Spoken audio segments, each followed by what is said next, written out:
ঘিয়ের গন্ধে ছুটে এলো কাকিমা। কি করছে আবার? ফিস্টি ফিস্টি করছে নাকি? কি সুন্দর গন্ধ বেরোচ্ছে, তো যাই গিয়ে দেখে আসি। তোরা কি করছিস? ফিস্টি করছিস নাকি? তুমি কি করে জানলে আমরা এখানে রান্না করছি? যা ঘিয়ের গন্ধ বেরিয়েছে তাই চলে এলুম। তুমি যাও না, আমরা আমাদের মতো রান্না করব। একটু বসি না। কি তৈরি করছিস? কুমড়োর পায়েস। ও বাবা, কুমড়োর আবার পায়েস হয় নাকি? হ্যাঁ হয়। ও কাটছে, ভালো করে জালটা দে, আমি একটু জালটা দিয়ে দেবো। ধো কাটুক গিয়ে, আমরা আমাদের রান্না করব।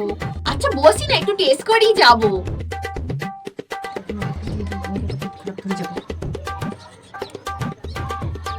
ও কাকিমা নাও, এটা কেমন হয়েছে? বাহ, খুব ভালো হয়েছে তো, যেন অমৃতি।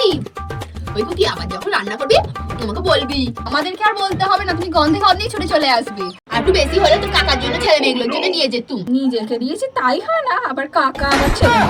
আবার যখন করবি একটু বেশি করবি, তোর কাকাদের জন্য নিয়ে যাবো।